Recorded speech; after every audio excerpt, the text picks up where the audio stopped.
Yo l'équipe, on se retrouve aujourd'hui pour une nouvelle vidéo. Donc aujourd'hui, nouveau concept sur la chaîne, on part sur un top 10. J'en ai jamais fait, mais si vous avez d'autres idées de top 10, je vous attends dans les commentaires. N'oubliez pas non plus de venir me suivre sur Twitter et sur Insta pour un maximum d'infos sur Paris, sur la chaîne, tout est en description.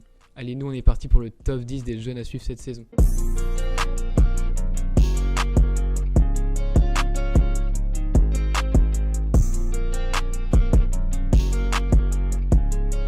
Je tiens à préciser que je mettrai seulement des joueurs qui n'ont pas encore vraiment montré qu'ils étaient des vrais cracks. Donc les Hakimi, Hollande et compagnie ne seront pas dans ce classement. Et deuxième critère, ce ne seront que des joueurs de moins de 21 ans. Pour ouvrir ce top 10, on commence par le jeune joueur anglais d'Arsenal, Bukayo Saka, qui a fêté ses 19 ans la semaine dernière. C'est un ailier droit qui en 2020 sous Arteta a trouvé sa place de titulaire. Il a été formé au club donc il a petit à petit gagné sa place dans son couloir droit. Il est rapide et technique dans le style d'un Nicolas Pepe, mais pour le coup il a même volé sa place chez les Gunners. Enfin voler c'est un grand mot, il a clairement mérité cette place au vu de ses dernières prestations. Il est également sélectionné en U21 avec l'équipe nationale et s'il continue à enchaîner les bons matchs avec Arsenal, il peut prétendre à une place chez les Three Lions pour l'Euro 2021. Un attaquant très prometteur qui s'inscrit dans la nouvelle vague de cracks anglais sortis des clubs de première ligue. À la 9ème position, on retrouve un joueur qui aurait pu ne pas être dans ce classement, mais j'ai décidé de le mettre quand même pour une raison. Sandro Tonali, le milieu de Brescia. Alors on connaît déjà le joueur, il a déjà prouvé cette saison. On sait que c'est un futur grand milieu, on le compare notamment à Pirlo ou Modric dans son style de jeu. Il est ultra complet, plus défensif qu'offensif, mais cette saison il était à Brescia. Le club est relégué en Série B italienne la saison prochaine et c'est le moment pour lui de partir. On parlait déjà de lui l'été dernier dans plusieurs gros clubs européens, notamment le PSG, mais il a décidé de rester dans son club et faire une saison de plus pour confirmer. C'est exactement ce qu'il a fait, il sort d'une grosse saison malgré qu'il évoluait dans un petit club et qui était très peu entouré.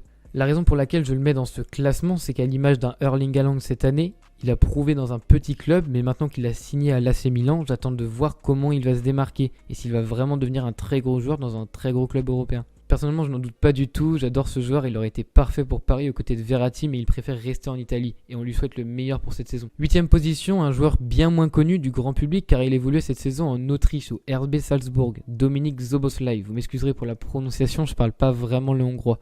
19 ans, milieu de terrain et un grand espoir à son poste. Il est annoncé dans plusieurs clubs en Europe, je pense qu'il quittera son club cet été pour rejoindre un plus gros club type AC Milan comme Tonali. Il est très grand, il mesure 1m86, c'est un milieu très physique mais plutôt porté vers l'offensive. Il peut évoluer en milieu central, milieu offensif ou milieu gauche, donc il est très polyvalent. Il n'a fait qu'une saison à Salzbourg mais il a déjà vraiment convaincu pas mal d'observateurs. Je pense qu'il peut montrer de belles choses cette saison. En 7ème position, encore un nom difficile à prononcer puisqu'il s'agit du suédois Dejan Kulusevski. Un cas assez particulier car il y a 2 ans il était à l'Atalanta où il ne jouait pas vraiment. Cette saison il était prêté à Parme où il a complètement explosé, 10 buts et 8 passes décisives en Serie A. Il a vraiment contribué à la très bonne saison de Parme qui s'est hissée à la 11e place. Et grâce à ça, il a été recruté par la Juve cet hiver pour 40 millions. Deux options s'offrent au club, le prêter pour une saison, mais ça m'étonnerait, je pense qu'il aura sa place dans l'équipe rapidement. Avec Cuadrado et Bernardeschi qui jouent également à ce poste, la Juve ne trouve pas complètement satisfaction. Donc s'ils ont recruté le Suédois pour 40 millions, je pense que c'est pour le faire jouer à Turin. Et avec son potentiel, il est capable de montrer de belles choses. On passe à la 6ème position où on retrouve un jeune joueur assez peu connu, mais qui vient tout de même de signer à Manchester City. Je parle évidemment de Ferran Torres. C'est également un ailier droit qui lui a été formé à Valence et qui devait sûrement devenir le futur capitaine du club. Mais malheureusement avec la crise à Valence, le club doit vendre et s'est contraint à laisser le jeune espagnol partir pour City. Guardiola est un grand fan du joueur, il voudrait vraiment lui faire confiance, mais on peut se poser des questions sur ce transfert. À ce poste, Mahrez joue déjà et je ne vois pas comment l'Espagnol pourrait détrôner l'Algérien qui sort d'une excellente saison avec City. Il reste tout de même un énorme espoir à son poste, il n'a que 20 ans et sous Guardiola avec une grande confiance, il peut vite devenir un joueur important. On arrive à la moitié de ce classement et je place à cette position Eduardo Camavinga. Alors attention, beaucoup vont directement me dire mais tu es fou, c'est l'avenir de l'équipe de France, il n'a que 17 ans.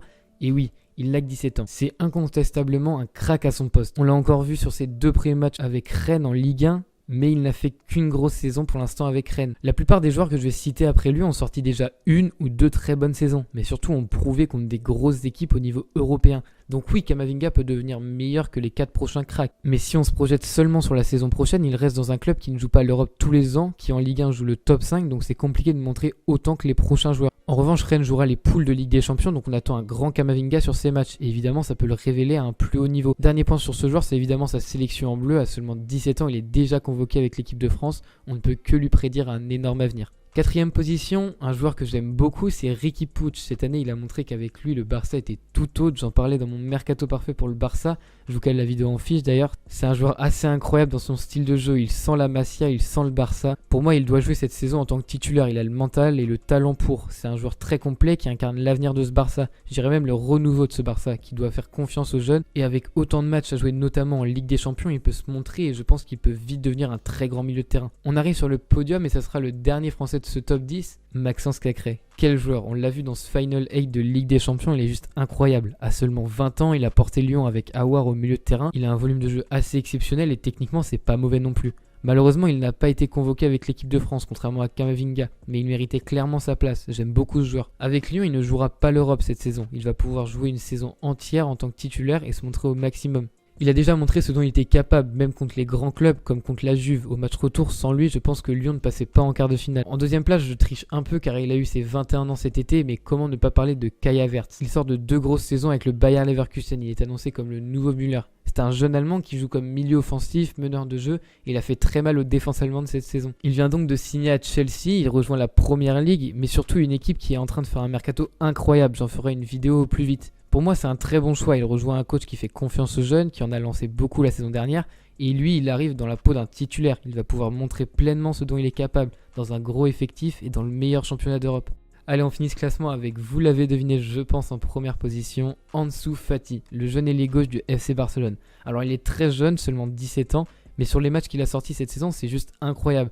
Son explosivité et sa technique sur le côté gauche emmènent constamment du danger dans la surface adverse. Il finit aussi très bien ses actions et il est assez grand, 1m78. Pour un attaquant, c'est pas mal du tout. Il vient également d'honorer sa première sélection avec l'équipe première d'Espagne. J'enregistre justement pendant le match Espagne-Ukraine où il vient d'inscrire son premier but. Une première sélection qui montre que malgré son jeune âge, il promet de faire de grandes choses et malgré la crise au Barça, il sera là la saison prochaine et peut prétendre à une place de titulaire. C'est donc selon moi le joueur numéro 1 à suivre sur la saison 2020-2021. Voilà, j'espère que cette vidéo vous aura plu. Si c'est le cas, n'oubliez pas de lâcher un petit like, de commenter. En attendant, portez-vous bien et moi je vous dis à la prochaine pour une nouvelle analyse.